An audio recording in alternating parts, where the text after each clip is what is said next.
As a computational atmospheric scientist, my ultimate goal is to simulate a real tornado with a bunch of numbers so I can realistically construct a simulation in the computer. With a virtual tornado that behaves like the real thing, I can help move some of the research that happens in my field away from conditions that are dangerous and difficult to measure. But there are an infinite number of characteristics of a real tornado that I can measure out in the field. How fast is the wind? What is the temperature? How much moisture or dirt is in the air? How many trees were knocked down? What were the weather conditions before the storm? How do I choose the measurements that are important to represent a tornado in a computer?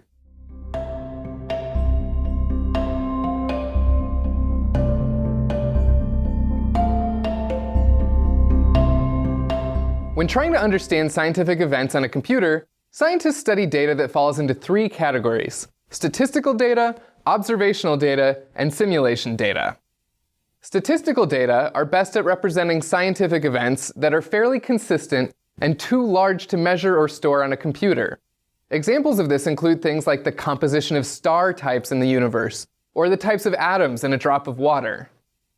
In this visualization, we are flying through a virtual Milky Way galaxy. Earth-based telescopes can't penetrate the gas and dust of our galaxy, so we can't directly observe all the stars in our own galaxy. The stars we see in this movie as we leave our local stellar neighborhood are represented statistically. Their sizes, colors, and positions are based on the stars that we can observe from Earth. Observational data are exactly what they sound like: data that have been collected by observational instruments. Some of these instruments are complex, like telescopes, particle accelerators, and LiDAR scanners.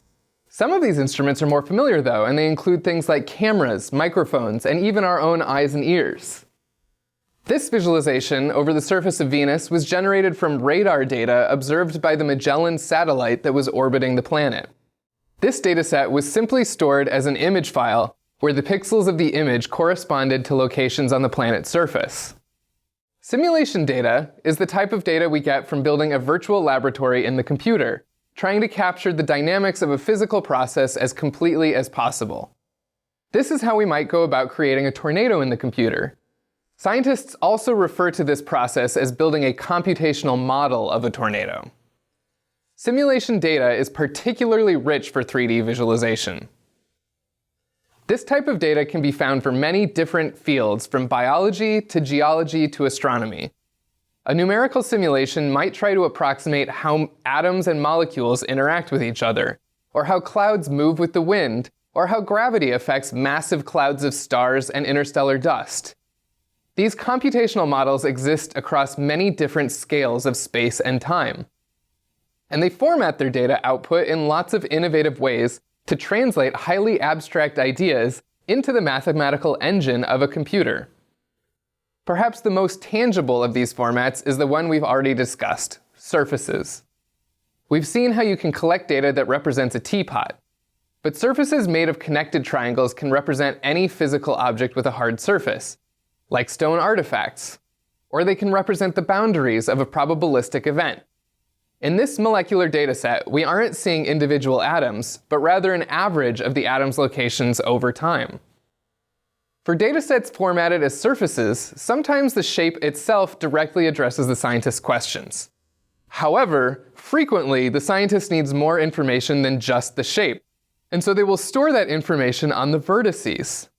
In this visualization of a field of soy plants, you can see that even individual leaves might have a variety of colors. These colors are driven by data values called attributes, which are numerical characteristics specific to a dataset. Here, the attribute driving the color is absorbed sunlight, which is stored along with the position of each vertex in the leaf geometry.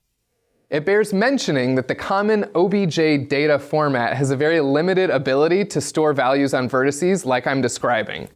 If you're interested in learning more about storing data on surface vertices, I recommend looking at a format like the PLY geometry format.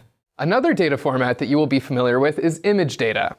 If you think about it, every photo you take is its own data set. Across an image, there are millions of pixels, each with their own color value. Images are often useful to paint the ground plane of your visualization. The ground plane of this visualization shows the map from data assembled into what scientists call Geographic Information Systems, or GIS. While geographic information systems are able to store color, like all images, they are also able to store a wealth of information at each pixel of an image. In this visualization, we analyze a GIS dataset that includes data about the population in a small city, the types of homes that exist there, and the severity of damage a tornado did to the city in 2011.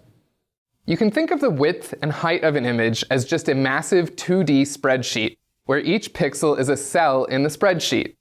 We often visualize the values of the cells as colors, but they can represent anything, even velocity or time. There are a couple data formats that will be less familiar. One of the most common data formats used in computational science is called a point cloud. A point cloud is simply a collection of points with positions in XYZ coordinate space. Usually the points will have other attributes associated with them, like size or color or some kind of identity. Point clouds are ideal for representing physical objects that are distant from each other and unconnected, like stars or atoms. When the points in a point cloud interact with the environment and each other based on traits like gravity or pressure or buoyancy, they are called a particle system. For instance, in this particle system, each of the points represents a star with some mass, and each star's mass is bound to the others through gravity. A common source of point cloud data is 3D scanning.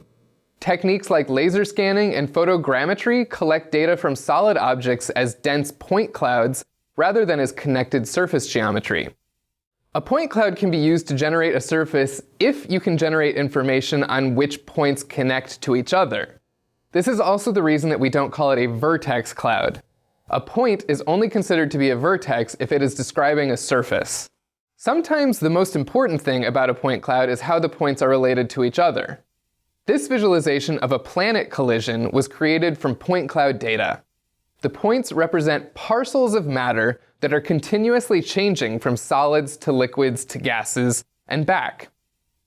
One point over the course of its lifetime might transition several times between a solid or liquid surface and a fuzzy gas particle.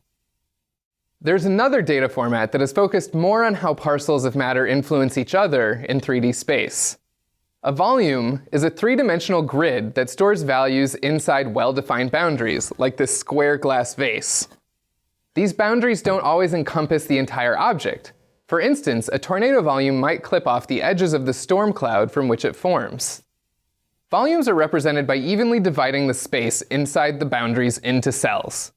They are another type of mesh like triangulated surfaces, but it might be more helpful to think of a volume as a 3D image. In fact, each cell of a volume is called a voxel, which is a play on the word pixel. Each voxel stores numerical values of scientific interest.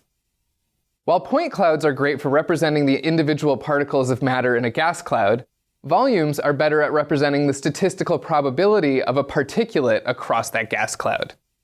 This visualization shows different types of clouds in the early universe. The visualization exposes the three-dimensional grids that produced these clouds.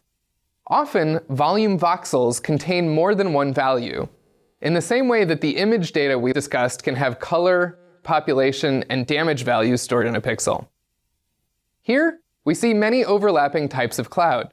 Each overlapping attribute of a volume is referred to as a field. Volumes can also contain fields that represent important characteristics of a gas, such as temperature or wind direction. The cells of the 3D grid can refer to just about anything that's distributed in space, as long as it's within the boundaries of the grid. A common type of volume data is an MRI scan, which detects the water in your body. We often think of an MRI as a series of 2D images, because when discussing medical procedures, doctors tend to present 2D slices through the 3D data. Volumes, point clouds, images, and surfaces don't have to exist on their own. Often they interact with and enhance each other, especially in visualization contexts. Let's return to this visualization of a field of soy plants. The shapes of these plants are surface data, but the leaves are colored with photographic image data, and each plant in the field has been copied onto a different point in a point cloud with a different identity, which makes each plant look unique. These various data types can often represent the same phenomena, and there are methods for converting each one into the others. Here we see rising smoke represented as a particle system, an evolving surface, and a volumetric simulation. It's possible to see how with these different scientific data structures, we can start to recreate events in astronomy, biology, and weather. It's important to note that these highly complex research data sets are typically not assembled manually point by point, but by computational instruments and algorithms that are guided by researchers. This is why 3D scientific visualization is considered extremely useful as an analytical tool. It helps scientists investigate highly complex data that's impossible to have a comprehensive understanding of, even if you've created it. This tornado visualization features this kind of complex volumetric data. The simulation has been augmented to include a particle system in the eye of the storm and surface data in the form of tubes and cones demonstrating the wind direction. Finally, we have the ability to represent a real 3D tornado inside the computer.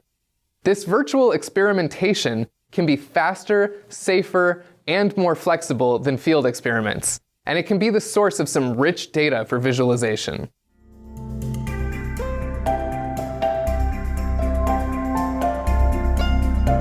Fun fact: in the film industry, point clouds are frequently used to store motion capture data. Small tracking dots will be placed on an actor's face and body. Dozens of cameras watch those dots, and computers combine the camera imagery to calculate 3D coordinates for each dot. Once these virtual dots are created, they can then be transformed to fit the face and body of any digital character. Usually, these performances can feel so real that they are creepy though, and the filmmakers actually have to remove some details so they don't scare the audience.